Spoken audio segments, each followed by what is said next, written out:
BFM Business présente Tech & Co, le grand live du numérique avec Sébastien Coinon.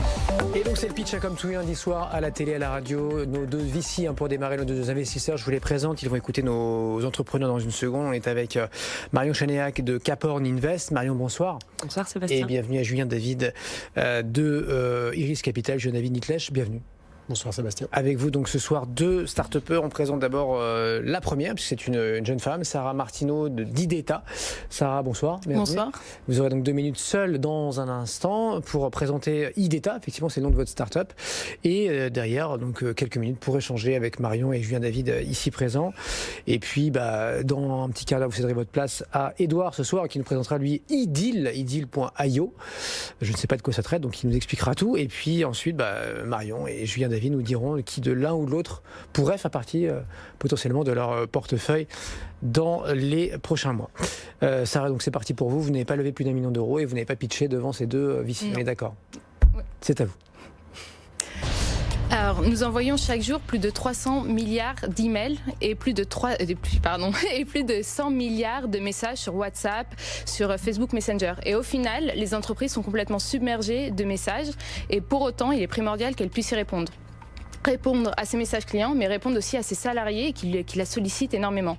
Donc au final, elle a besoin de chatbots, de voicebots, de robots conversationnels pour pouvoir répondre à ces problématiques-là, pour pouvoir libérer ses salariés de toutes les demandes récurrentes, entre 60 et 80% des demandes récurrentes. Parce que l'humain, à l'heure actuelle, est fait pour créer, pour innover, pas pour faire des tâches répétitives, des tâches récurrentes qui vont lui prendre du temps. Donc il va falloir remettre l'humain en fait au cœur de ses fonctionnalités. On peut dire ça comme ça. Donc les entreprises ont besoin de chatbots. Mais à l'heure actuelle, le gros souci, c'est que les chatbots, c'est fait par les développeurs. Or, un développeur ne connaît pas du tout les problématiques métiers, c'est pas son expertise. Donc ce que ça va entraîner en fait des délais de livraison de chatbots assez importants, des coûts importants, des tensions entre les services techniques et les métiers. Et au final, le bot va des fois même pas voir le jour et c'est plusieurs millions d'euros qui peuvent disparaître dans l'entreprise. C'est comme si vous demandiez finalement à un mécanicien de faire le design automobile d'une voiture. C'est pas possible. Les deux ont besoin d'être présents pour créer la voiture.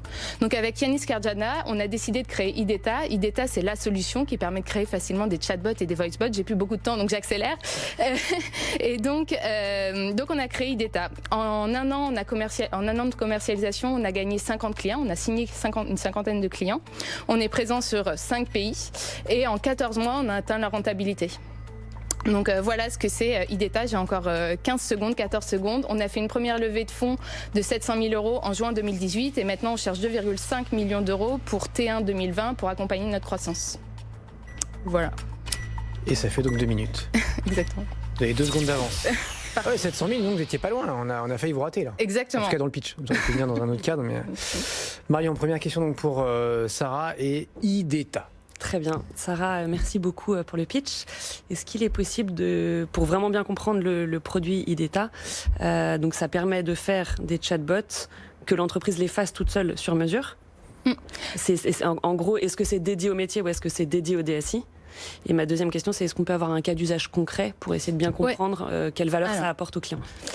Complètement. Alors en fait, c'est un studio, c'est vraiment l'exemple même de studio, donc ça va permettre au métier de créer facilement les chatbots et ça va aussi permettre à la DSI d'avoir le contrôle de tous les chatbots de l'entreprise. Il y a certains en fait grands groupes qui ont des 15 chatbots en interne, ils vont vouloir internaliser, dire ok, le service technique va gérer l'ensemble et je vais donner un droit au service RH pour créer un chatbot, un droit à tel service, donc le métier va créer le contenu.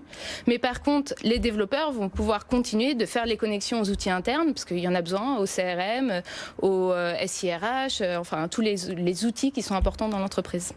Et donc du coup, à quel point est-ce que le produit est développé sur mesure en fonction de chaque client ? Alors nous, on développe rien. Comme ça, nous, on va permettre aux entreprises, on leur donne ce logiciel, enfin on leur vend ce logiciel qui va leur permettre de développer eux-mêmes ces chatbots, ces voicebots. La seule chose qu'on peut faire, c'est les accompagner dans ce développement dans le cadre d'un atelier qui dure 1 semaine. Mais c'est eux qui ont la main et c'est eux qui ont ce logiciel en interne. Peut-être pour mettre dans le contexte, en ce moment, il y a beaucoup de sociétés de chatbots. Quand vous allez parler à Air France sur Facebook, c'est un chatbot qui répond. Donc en fait, il y a beaucoup de sociétés de chatbots, certaines qui sont en mode service, c'est-à-dire qu'elles développent les propres chatbots, d'autres qui sont en mode automatisé. Et il est dur de différencier un petit peu les propositions des unes et des autres. Il s'agit de savoir un peu les questions-réponses et puis la technologie d'algorithmique qui est souvent une bibliothèque. Donc ma première question, c'est quelle est votre différenciation sur ce marché outre le positionnement B2B? Et deuxième question, du coup, quel est votre pricing associé à ce positionnement? Alors, déjà, c'est un marché, oui, très concurrentiel, mais parce que c'est un marché aussi très gros. Les derniers chiffres, c'est 1200 milliards de dollars sur le marché des chatbots pour 2030. Donc, bon, c'est un marché considérable, donc c'est normal qu'il y ait beaucoup d'acteurs. Comment on fait pour se différencier? À l'heure actuelle, il y a les produits pour les développeurs. Les produits, ça va être des lignes de code, ça va permettre d'aller un peu plus vite quand on veut tout faire soi-même, mais c'est quand même des lignes de code, des frameworks. Et il va y avoir les outils pour les métiers, qui vont être faciles d'accès, mais le seul souci, c'est qu'en fait, je vais pouvoir faire que des choses simples, pas pouvoir les connecter à l'entreprise. Donc la vraie différenciation, c'est que nous, on est vraiment un logiciel qui va permettre de connecter les développeurs avec le métier. Donc ça, c'est l'aspect collaboratif. Le deuxième point, c'est important, c'est l'aspect multicanal. Je vais créer une seule fois mon bot, mais après, je vais pouvoir le déployer sur un ensemble de canaux. Facebook Messenger, page web, WhatsApp, WeChat, et aussi en vocal, Google Home, Alexa, en interne, Team, Workplace, enfin, un set considérable. Le troisième point assez important, il y en a 4. Ça va. Le troisième point assez important, c'est le côté hébergement. À l'heure actuelle, on propose 3 types d'hébergement. Hébergement SaaS, compris dans le prix. Hébergement cloud dédié pour les entreprises qui ont des exigences un peu plus importantes. Et enfin, pour certains grands groupes bancaires ou pour des services de sécurité françaises, on fait du on-premise, donc directement sur le serveur de nos clients. À l'heure actuelle, on est les seuls à proposer un studio on-premise. Et enfin, le dernier point, ça va être sur la liberté et ce qu'on offre en fait aux entreprises en autonomie.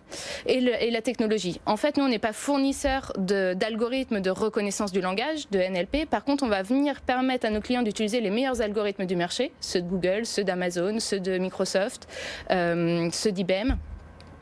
Et en fait, mais tout en restant dans une interface simple. Donc, c'est-à-dire que la personne qui est au service RH va pouvoir utiliser des algorithmes très complexes de Google sans s'en rendre compte parce qu'elle est dans notre interface. Et le jour où ils veulent changer de prestataire, eh ben, ils ont juste un clic à faire sur iData pour pouvoir changer de prestataire. Donc, ils ne sont même pas emprisonnés dans un GAFA, quelque part dans les services d'un GAFA.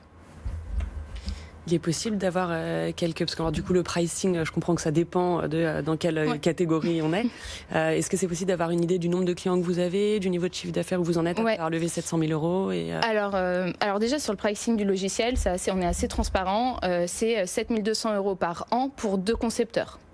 Après, parce qu'on a un pricing justement aux concepteurs. 2 concepteurs, c'est un bot RH et un bot customer. Un concepteur, c'est par exemple vous deux. Vous allez pouvoir chacun, c'est des utilisateurs de la plateforme. Okay. C'est des personnes qui vont avoir le droit de modifier le bot. Et ça permet aussi d'avoir un pricing très différent parce que ça permet à l'entreprise ensuite de créer autant de bots qu'elle veut. Donc en fait, ils sont complètement libres et ils sont complètement autonomes dans la création et ils vont pouvoir faire un bot côté support client, un bot côté RH et je vais donner des droits différents. Donc ça, sur cette partie-là. Au niveau du CA, je serais ravie de le donner si vous êtes intéressé par la suite. Ça se demande au second rendez-vous. Mais sinon, pour avoir quelques indications, on est sur des multiples de valorisation qui sont assez classiques par rapport à... On est autour de 10 entre le CA, enfin notre modèle récurrent et notre valorisation. D'accord. Alors peut-être pas valorisation, mais nombre de clients peut-être. Le nombre de clients, 50. On a une 50. Exactement. À 50, j'ai entendu parler. On a une cinquantaine pas mal de chiffres dans son pitch. Non, on a une cinquantaine de clients. Ça va de la PME au grand groupe du CAC 40 avec des banques dans l'automobile. Il y en a que certaines. Une des 4 plus grosses banques françaises également. Des services dans la sécurité internationale et en moyenne combien d'utilisateurs? Alors ça c'est dur, ça va être alors client 50, je dirais on a une centaine d'utilisateurs. Donc deux par... Exactement, c'est ce que j'ai fait. Et peut-être justement pour aller vers la levée de fonds, comment vous avez trouvé ces clients et à quoi va servir la levée de fonds demain pour en faire plus, j'imagine? Alors, comment on a trouvé ces clients? Alors, on dépense très peu d'argent en marketing parce que donc on est rentable, mais la rentabilité, ça se cherche aussi. Donc, on dépense très peu d'argent en marketing.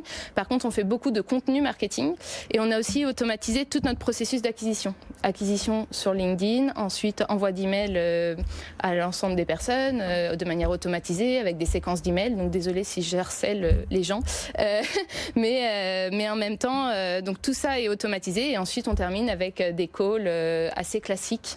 Donc voilà. Donc ça c'est pour le process et à quoi va servir cet argent. À l'heure actuelle, on est une petite équipe de 12 personnes. Il y a 2 personnes principalement sur la partie commerciale. L'idée, c'est que 50% de cette levée de fonds soit pour le commercial, pour la partie commerciale, 30% pour la R&D et 20% pour les frais annexes, administratifs et autres. 2,5 millions, c'est ce que vous... Oui, exactement. Merci beaucoup, vous restez avec